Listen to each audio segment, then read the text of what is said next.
চলমান রাজনীতি, তরুণ সমাজ ও গণমাধ্যমের কর্মীদের ভূমিকা। আসলে রাজনীতিতে তো সবসময় তরুণদের একটা ভূমিকা থাকে এবং পাশাপাশি গণমাধ্যমের ভূমিকা থাকে, এই দুইটাকে কখনোই অস্বীকার করা যায় না। আমরা যখন তরুণ ছিলাম, যখন যুদ্ধে যায় 71 সালে, তখন কিন্তু তরুণই ছিলাম, তখন দাঁড়িয়ে মতো ঠিক মতো উঠে নাই। মডার্ন কলেজে প্রথম বর্ষের ছাত্র ছিলাম যখন যুদ্ধে যাই। সেই অবস্থায় যুদ্ধ করেছি দেশের জন্য।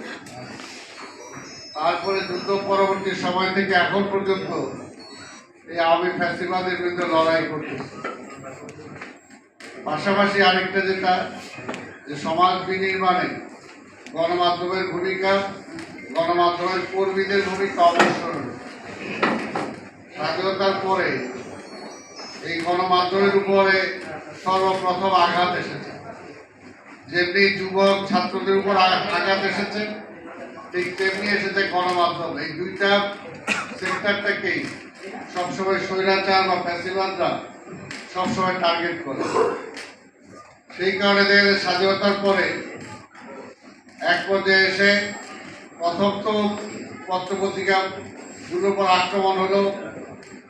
আমরা নিজেরা সেই সময় মনে আছে গণকণ্ঠ নামে একটা পত্রিকা ছিল, সেটা আমরা নিজেরা ফেরি করে বিক্রি করেছি, খবরটা জনগণকে দেওয়ার জন্য।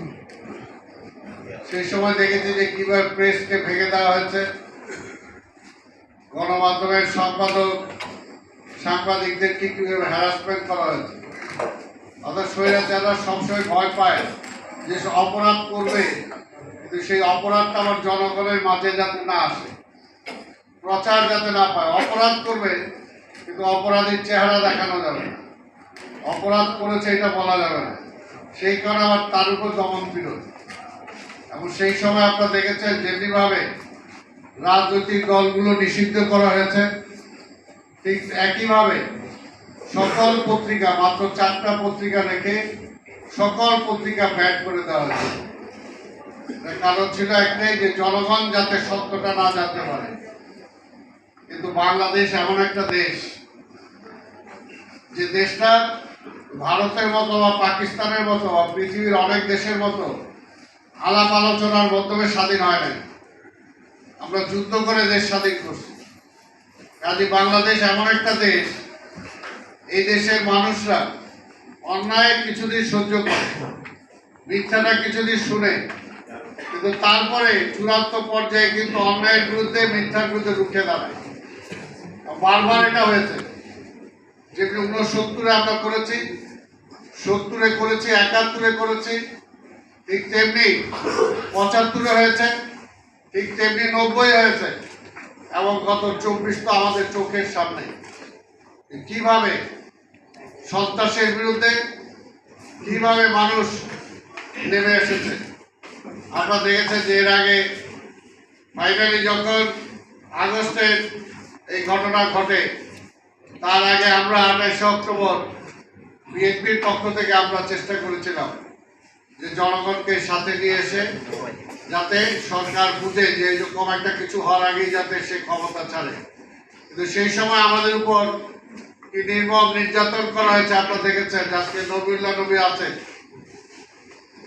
কোথায় তারা ট্রেনে আগুন লাগাইছে, সেই মামলায় নবীউল্লাহ নবীকে দিছে, আমাদের সবাইকে তো দিছেই।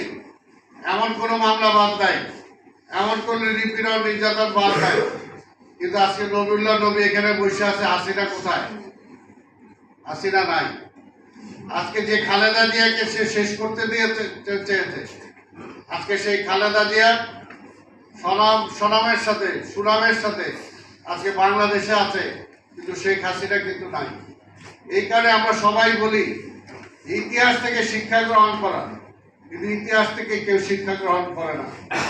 যদি শেখ হাসিনা ইতিহাস থেকে শিক্ষা গ্রহণ করত, যে 72 থেকে 75 আওয়ামী লীগের এই পরিণতি কেন হলো, কেন শেখ মুজিবের এত একটা জনপ্রিয় নেতা থেকে আজকে একেবারে আস্থা করে নিক্ষিপ্ত হলো, কেন তাকে এই ধরনের চরম পরিণতি ভোগ করতে হলো। যদি সেটা থেকে শেখ হাসিনা শিক্ষা গ্রহণ করত, তাহলে কিন্তু তার আজকের এই পরিণতি হতো না। আজকে দেশেরও এই পরিণতি হইতো না, আওয়ামী লীগেরও এই পরিণতি হইতো না। এই জন্যই বলে যে ইতিহাস থেকে সবার শিক্ষা নেওয়া উচিত।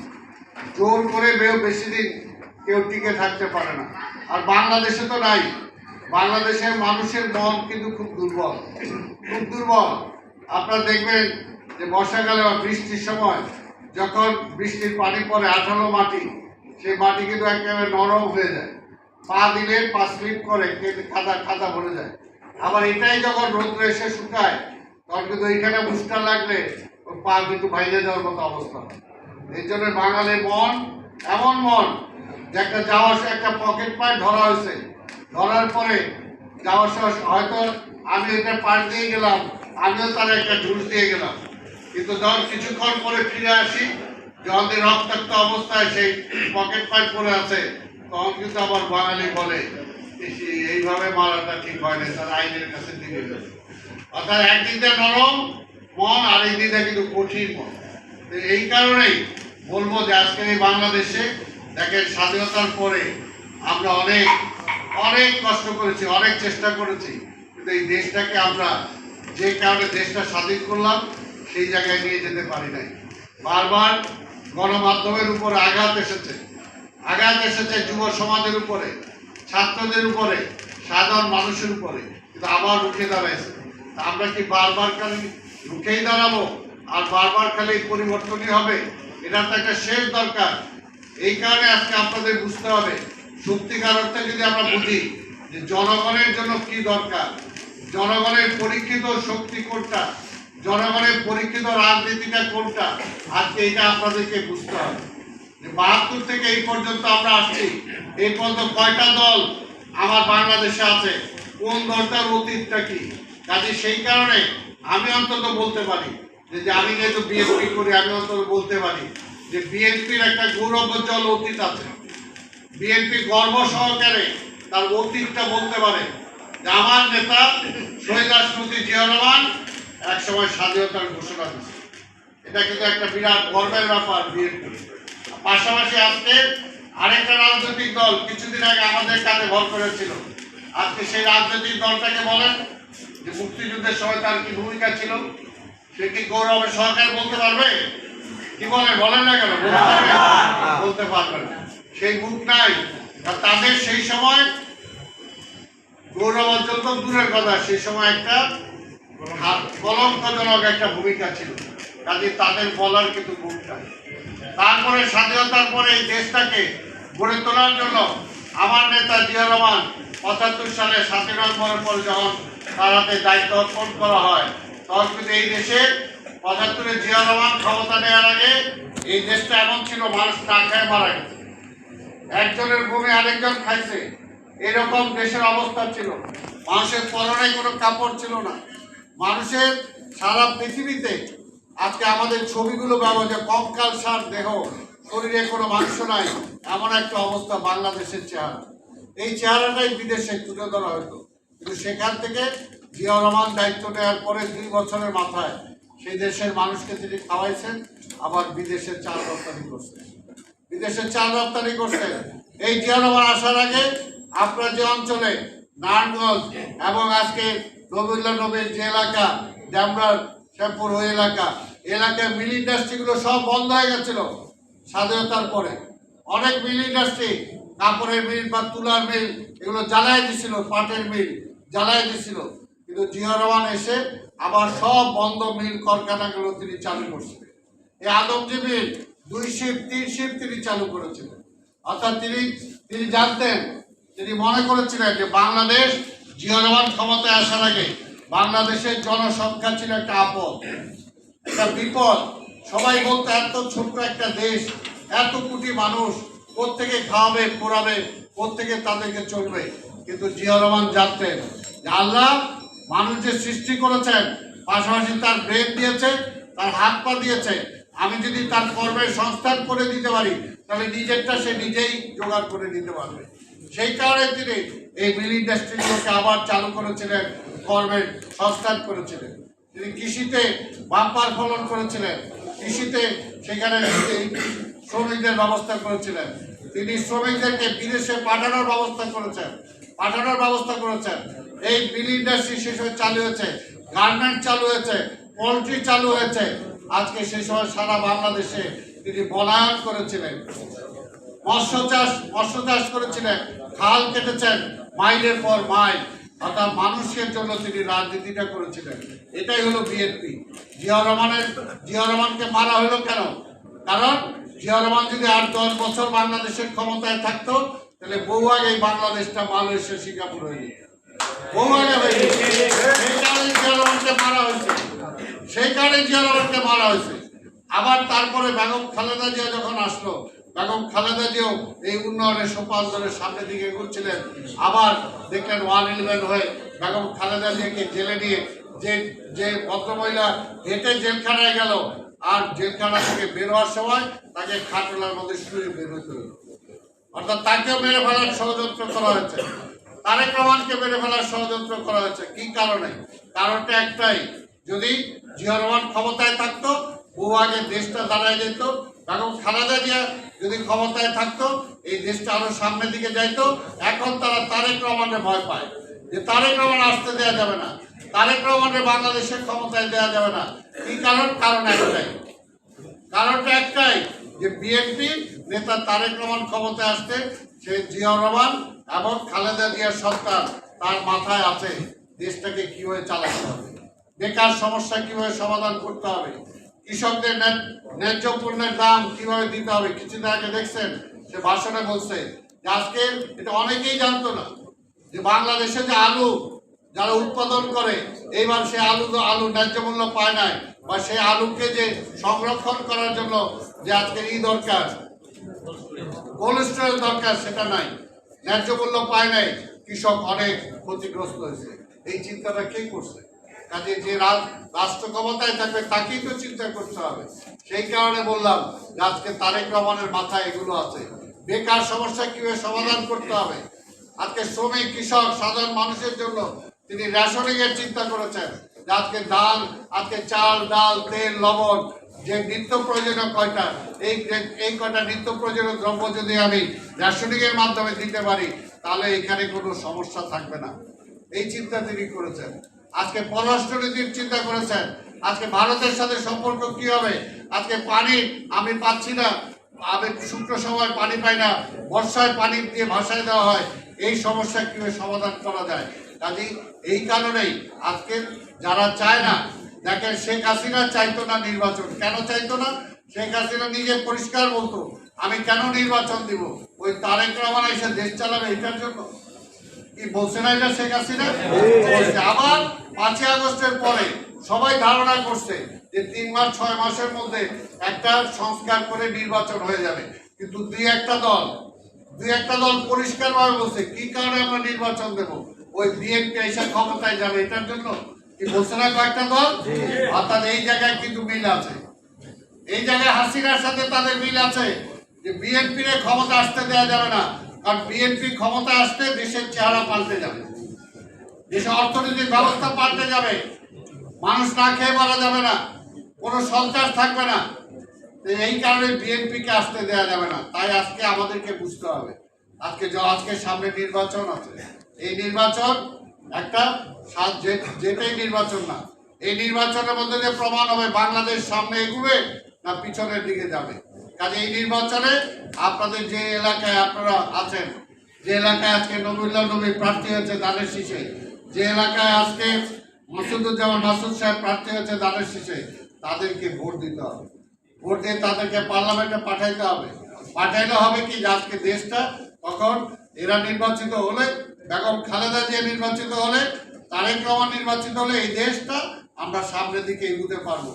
আর অন্যদিক দিয়ে কি আছে, দুই একটা দল তারা চায় একটা দুর্বল, তারা জানে যে বিএনপি ক্ষমতায় যাবে, বিএনপিকে ঠেকানো যাবে না, কিন্তু তারা কারুকার্য করতেছে ওই ভোট, এই ভোট, এইটা না ওইটা না, এগুলো বইলা তারা চেষ্টা করতেছে কিভাবে একটা দুর্বল গভর্নমেন্ট করা যায়, একটা ঝুলন্ত পার্লামেন্ট করা যায়। এই চেষ্টা করতেছে তারা, যাতে কঠিন কোনো সিদ্ধান্ত গভর্নমেন্ট না নিতে পারে। কঠিন সিদ্ধান্ত না নিতে পারলে, আজকে যদি স্ট্রং গভর্নমেন্ট না হয়, আজকে যদি একটা অ্যাবসলিউট মেজরিটি নিয়ে বিএনপি ক্ষমতায় না যেতে পারে, তাহলে কি ভারতের পানির সমস্যার কথা আমরা বলতে পারবো জোরালোভাবে? আজকে সীমান্তে যে পুশিং করতেছে আমরা বলতে পারবো? আমরা কি বলতে পারবো যে রোহিঙ্গারে তাড়াতাড়ি ফিরিয়ে নাও? আজকে বলতে হবে, আজকে বলতে হবে যে আমার এইখান থেকে যত টাকা পাচার হয়ে গেছে বিদেশে সেই টাকা ফেরত দিতে হবে। এটা তো জোরালো ভাবে বলতে হবে, কিন্তু তারা চায় না। গভর্নমেন্টটা দুর্বল গভর্নমেন্ট হোক, কি হবে যে তাহলে ওই ওরাও এমপি হবে, ওইখানে হয়ে আসবে, তারপর তারা বার্গেন করবে, তাদের থেকে মন্ত্রিত্ব দাও। এখনই বলতেছে, বলে উপপ্রধানমন্ত্রী তাদের থেকে দিতে হবে। কেন রে ভাই? তারা জানে যে তারা জিততে পারবে না, আগেই বলতেছে আমার উপপ্রধানমন্ত্রী আগে ঠিক করে দাও। তুমি সরকারে যাবা না বিরোধী দলে থাকবা, এটাকে ঠিক করো। থাকবা বিরোধী দলে, নিজেই বুঝতেছো যে সংসদে সরকারি দলে যাইতে পারবে না, কিন্তু আগেই বলতেছে বিরোধী দলে উপপ্রধানমন্ত্রীটা দিতে হবে। তাহলে তো উপপ্রধানমন্ত্রী হলে তো ক্ষমতায় যেতে হবে। এইগুলো বলে আজকে জনগণকে বিভ্রান্ত করে একটা দুর্বল সরকার তারা করতে চায়। সেই কারণেই আজকে বলবো যে আজকে যেমনি আমাদের নেতা তারেক রহমান বলেছেন এইবারে নির্বাচনটা অনেক কঠিন নির্বাচন, ঠিক তেমনি তার সাথে আমি আরেকটু লাগাবো, নির্বাচনটা যেমনি কঠিন নির্বাচন, নির্বাচনের পরবর্তীতে এই গভর্নমেন্ট চালানোটা আরো কঠিন, আরো কঠিন। কারণ তারা ষড়যন্ত্র করবে, ষড়যন্ত্র করতেছে আজকে দেশের বাইরে দেশের ভিতরে। কাজে সব ষড়যন্ত্রকে মোকাবেলা করতে হলে বিএনপিকে অ্যাবসলিউট মেজরিটি দিতে হবে। ম্যাক্সিমাম সিটে আজকে বিএনপি যাতে নির্বাচিত হতে পারে সেই ব্যবস্থাটা করতে হবে, যাতে বিএনপি যে কোনো কঠিন সিদ্ধান্ত নিতে পারে। আর বিএনপি কঠিন সিদ্ধান্ত নিয়ে বিএনপি স্বৈরাচার হবে না। অনেকে বলে ওই জামাত বলার চেষ্টা করে যে বিএনপি ক্ষমতায় গেলে নাকি আওয়ামী লীগ হবে। আরে ভাই, আওয়ামী লীগ যেখানে ফেল করছে সেখানে বিএনপির জন্ম হয়েছে, বিএনপি তখন আওয়ামী লীগ হবে না। আপনারা হইতে পারেন, কারণ এখনই আপনার ধর্মকালকে শুরু করে দিচ্ছে, এটা হইতে হবে নাহলে ভোট হবে না, এটা করে দেবো। ওই যে আজকে সকালবেলা দেখতাম বলতেছে তারা ওইটা না, তাদের কথা অনুযায়ী ওসিডিসি সব চলতে হবে, তাদের কথা অনুযায়ী সব গ্রেপ্তার করতে হবে। আজকে আমি দেখলাম ফেসবুকে তাদের ক্যান্ডিডেট বলতেছে, জামাতের ক্যান্ডিডেট, অর্থাৎ ক্ষমতায় যায় নাই, এখনই মনে হয় দেশটা তাদের হয়ে গেছে। আরে ভাই, ভুলে গেছেন নাকি? স্বাধীনতা যুদ্ধের ইতিহাসের কথা মানুষ ভুলে নাই, এরপরে ইতিহাসটা ভুলে যায় নাই। কাজেই পরিষ্কার কথা, বিএনপি ইনশাআল্লাহ জনগণের ভোটে ক্ষমতায় যাবে। তবে এখন কথাটা হলো যে তারা চাচ্ছে যাতে কম সংখ্যক ভোট সিট নিয়ে ক্ষমতায় যায়, কিন্তু আমাদের বেশি সংখ্যক সিট নিয়ে ক্ষমতায় যেতে হবে। কোনো সিট যাতে না হারায়। আমার দুই পাশে 2 সিটের এখানে মনোনীত প্রার্থী আছে। আপনারা তো এলাকারই মানুষ, কি আপনার এলাকার মানুষরা? আপনারা নিজেরা যাবেন, কে বললো না বললো সেটা দরকার নাই, নিজেরা ঘরে ঘরে যাবেন, নিজেদের আত্মীয় স্বজনকে বলবেন। এবং এই নির্বাচন যে কঠিন নির্বাচন সেটা বলতে হবে। এবং এই নির্বাচনে বিএনপি ছাড়া অন্য কেউ যদি ক্ষমতায় যায় তাহলে দেশের অবস্থা 12টা বাজবে। কারণ আমরা বলতে পারি, আমরা অতীতও বলতে পারি, বর্তমানও বলতে পারি, আমরা বলতে পারি বিএনপির কাছে মুসলমান বলেন, হিন্দু বলেন, খ্রিস্টান বলেন, বুদ্ধিস্ট বলেন, বিএনপির কাছে পাহাড়ি বলেন, বাঙালি বলেন, লালমা বলেন, মারমা বলেন, সবাই নিশ্চিত থাকবে, সবাই সেফ থাকবে। ওই যে রাইট বলছে, মহিলা পুরুষ সব সেফ থাকবে বিএনপির কাছে। কিন্তু অন্য যে কোন দলটা বেশি লাফাইতেছে, তারা যদি ক্ষমতায় আসে মহিলারা সেফ থাকবে? থাকবে না।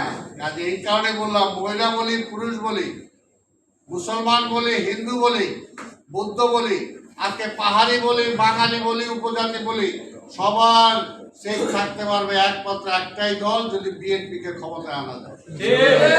তাহলে যারা ধর্ম নিয়ে রাজনীতি করে, যে এখনই হুমকি ধমকি দিতেছে, আর যদি কোনো কারণে আইসা করতে পারে একবার, তাহলে খবর আছে। আর তারা তো ধর্মকে নিয়ে ব্যবসা করে, তারা নাকি জান্নাতের চিঠি দিয়ে দেয়, তাই না? যারা ধর্ম নিয়ে, বিএনপি ধর্ম নিয়ে রাজনীতি, ধর্মের প্রতি আমাদের পুরো আনুগত্য আছে। আমরা মুসলিম, এই দেশের সংখ্যাগরিষ্ঠ মুসলিম। আমার নেতা জিয়াউর রহমান এই সংবিধানে বিসমিল্লাহির রহমানির রহিম মানছে। কাজে আমরা প্রকৃত মুসলিম। আমরা চাই আমাদের সবকিছু সুন্দর, সবকিছু ঠিক মতো কায়েম হবে, কিন্তু আমরা এটা নিয়ে ব্যবসা করি না। ঠিক তেমনি মুক্তিযুদ্ধের ঘোষকের দল বিএনপি, কিন্তু মুক্তিযুদ্ধ আর মুক্তিযোদ্ধা নিয়ে বিএনপি কখনো রাজনীতি করে নাই। এখনো করে না। কাজে বিএনপির কাছে সবাই সমান, বিএনপির কাছে সবাই সমান। তাই বলবো আজকে সবাইকে এই কথাগুলো বলতে হবে। আজকে দেশটাকে যদি বাঁচাতে চান, আপনি নিজে যদি বেঁচে থাকতে চান, আপনার ভবিষ্যৎ যারা আছে এখানে তারা যদি সুন্দরভাবে বেঁচে থাকতে চায়, তাহলে একমাত্র বিএনপি ছাড়া কোনো বিকল্প নেই, কোনো বিকল্প নাই। কাজে সবাইকে এখন থেকেই পরিষ্কার যে ঘরে ঘরে একটা দুইটা না, সবাইকে সকাল ভোরবেলা সবাই নিজেরাও যেতে হবে, আত্মীয় স্বজন নিয়ে যেতে হবে, বউরও নিয়ে যেতে হবে, পোলারও নিয়ে যেতে হবে। পোলা মানে যে ভোটার হয়েছে, ভোটার না হলে নিয়ে যায়, ঠিক আছে না? কাজে সবাইকে নিয়ে যেতে হবে ভোট সেন্টারে। এবং আমরা তো ভোট পাবোই, বিএনপি আওয়ামী লীগ নাই আর কারে দিব ভোট, মানুষ তো ভোট দিবই। এইটা কইরাও যদি ঘরে বসে থাকেন তাহলে কিন্তু আবার খবর আছে। কাজে এই জন্য বললাম যে সবাইকে ভোট সেন্টারে যাইতে হবে, ভোট দিতে হবে এবং আগামী নির্বাচনে জয়লাভ করতে হবে। তারপরে দেখেন তারেক রহমান কি করে, তারপরে দেখেন তারেক রহমান পারে কিনা দেশটা চালাইতে। ইনশাল্লাহ অনেক ভালো চালাবে, অনেক ভালো চালাবে, অনেক ভালো কিছু করবে, খালি দেখেন। কারণ যে বললাম জিয়াউর রহমানের সন্তান, জিয়াউর রহমানের রক্ত তার গায়ে আছে, খালেদা জিয়ার রক্ত তার গায়ে আছে। কাজে এই দেশের জন্য সে করবে, এই দেশের জন্য সে অনেক স্যাক্রিফাইস করেছে, এখনো অনেক কিছু করে যাচ্ছে। সেই আমি বলবো না বলে অনেক কথা বলে ফেললাম। যাই হোক, আজকে স্বাধীন কাগজে আমি উত্তর আরো সামনের দিকে যাক সেটা কামনা করি। আর সাংবাদিক ভাইদেরকে বলবো নিরপেক্ষভাবে কথাটা বলতে হবে, সাহসের সাথে বলতে হবে। সাহসের কারণ সাংবাদিকদের উপর আঘাত আসবে, যে চুরি করবে, যে ডাকাতি করবে, যে অন্যায় করবে, তার সংবাদটা আপনি ছাপবেন আর সে আপনার প্রতি রুষ্ট হবে না, এটা তো ঠিক রুষ্ট হবে।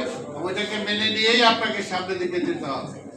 সাংবাদিক যদি চিন্তা করে না আমি আপোষ করে ভালোভাবে চলি, আজকে সাংবাদিকরা এটা বড় নাই, অনেক এরকম সাংবাদিক আছে, হলুদ সাংবাদিক, যার যে একটা জামা পরে এই জামার বেতন সে হয়তো মাসে পায় না, এত দামি একটা জামা পরে। কি এই জন্যই বললাম, তাহলে ওইটা আসে করতে, সে আবার যখন মানে থিওরি দেয়, ভালো কথা বলতে চায়, তাহলে ও তো নিজেই অপরাধী। এই জন্যই বলবো যে আজকে সমাজের প্রত্যেকটা অঙ্গন থেকে দুর্নীতি দূর করতে হবে। আমরা সবাই মানুষ হওয়ার জন্য চেষ্টা করব, দেশটাকে একটা ভালো দেশ হিসাবে গড়ে তোলার জন্য চেষ্টা করব। এটা যেমনিভাবে আজকে তরুণ রাজনীতিবিদদের দরকার, তরুণদের দরকার, সমাজ ও গণমাধ্যমের কর্মীদের দরকার, সবাই একসাথে হয়ে যদি এই কাজগুলো করি তাহলে আমরা দেশটাকে এগিয়ে নিয়ে যেতে পারবো।